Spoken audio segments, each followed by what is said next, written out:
મારી સાથે જ અહીંયા જ બેસશે, તું તારે બેસવું હોય તો તું બીજે બેસ. વોઝ જસ્ટ બ્લેન્ક થઈ ગયું મારા મગજમાંથી, બધું બ્લેન્ક થઈ ગયું. અને પછી મને એમ થઈ ગયું કે અને હું કેટલા દિવસ 6 મહિના એની વાહે રોઈ, મારું બ્રેકઅપ થઈ ગયું. મને એવું ફીલ આવતું હતું કે મારું બ્રેકઅપ થઈ ગયું હતું. પ્રેમમાં ધોકો મળી ગયો હોત ને તો મને આટલું બધો અસર ન થાત, પણ મને ફ્રેન્ડશિપમાં, સો કોલ્ડ ફ્રેન્ડશિપમાં પેલો મને ધોકો મળ્યો હતો. લેવાનું છે નાનું એવું બ્રશ, જે મેં કોઈ યુઝ જ નથી કર્યું છો. હવે આપણે મને દેખાતું નથી.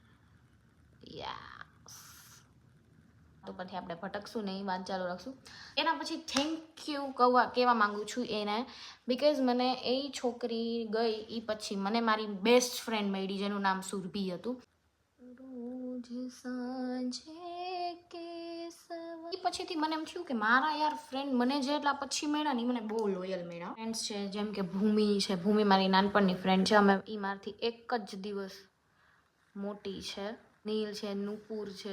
લોયાલિટી ફ્રેન્ડશિપમાં પણ લોયાલિટી તો હોવી જ જોઈએ, નતર તમારી ફ્રેન્ડશિપ શું કામની. લાઈક ફોન ચેન્જ કરવો પડ્યો છે આ રીલ માટે, બિકોઝ મારામાં સ્ટોરેજ ફૂલ થઈ ગઈ. એટલે ક્યાંક તો મિક્સ કરીને પહોંચી ગયા છીએ ફાઇનલી. બરાબર, મતલબ જ નથી કે તમે કાંઈ નિભાવો નહીં અને સામેવાળા નિભાવી જાય. તો કેટલા યરથી, ઘણા બધા યર થઈ ગયા કે હું 11th 12thમાં હતી ત્યારે આ વસ્તુ થઈ ગઈ. પણ હવે આપણે ગ્લિટર જ લગાડવાનું બાકી છે, બીજું બધું પરફેક્ટ ડન થઈ ગયું છે. તો મતલબ છે અત્યારે ફ્રેન્ડ્સ મારા, એ બધાને હેપી ફ્રેન્ડશિપ ડે. અને તમને બધાને દિલથી થેન્ક યુ સો મચ મારો આટલો સાથ નિભાવવા માટે. ફાઇનલી આપણી મહેનત રંગ લાવી છે અને ક્યાંક તો સિમિલર થયું જ છે. થેન્ક યુ સો મચ આજ માટે આટલું જ. મળીએ નેક્સ્ટ વ્લોગમાં.